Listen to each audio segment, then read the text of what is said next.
So there's 5 of us that live here, me and my wife and my older daughter who's in college, and Darby and her younger brother. I've tried all forms of discipline with Darby. Take her cell phone, taken her door off, taken all of the items out of her room except for one outfit. I've also had her do a Janice boot camp. I will not give my address to older men. I will not steal. I will not use drugs. This is Darby's room. She loves tie-dye and Bob Marley, stoner type stuff. This painting over here on her wall, she hand painted that when we moved into the house.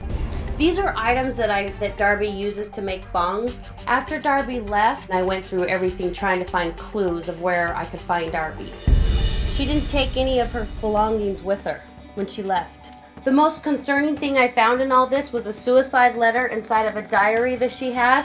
I tried to drown myself in the bath to the song Breathe Me. I brought my razors too.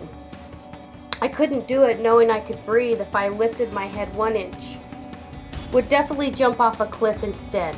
I was concerned that maybe she ran away to commit suicide. It breaks my heart to know she's in so much pain on the inside. Come home, Darby.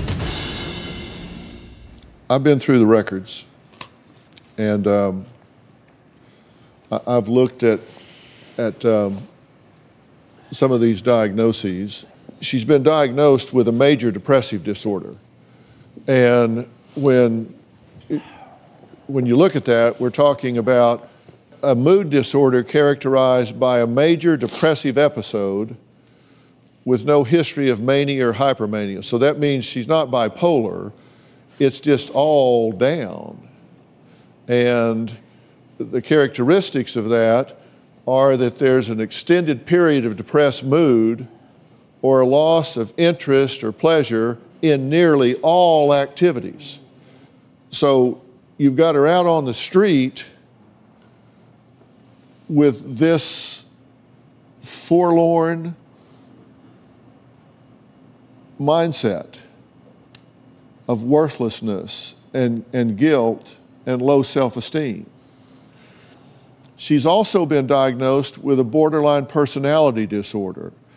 And look at these words carefully. That is a pattern of disorganized, unstable relationships, self-image, and emotions. Now, look at that, a pattern of disorganized, unstable relationships, self-image, and emotions. Her relationships are disorganized and unstable. Her self-image is disorganized and unstable. Her emotions are disorganized and unstable. Anger, impulsiveness, frequent mood swings, and possibly brief psychotic episodes where she kind of checks out and has a difficult time differentiating fantasy from reality.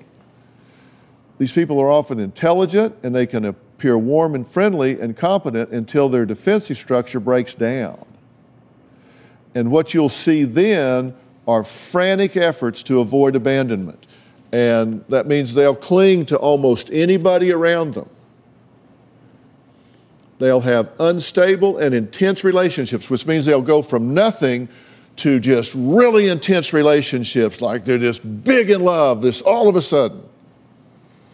They have a very unstable self-image. They don't know who they are. I mean, it's like they don't value themselves. 1 minute they do, the next minute they don't. Impulsivity. They're apt to just run away. There's just no impulse control. They might be suicidal or self-mutilating behaviors. So I think they have the diagnoses right.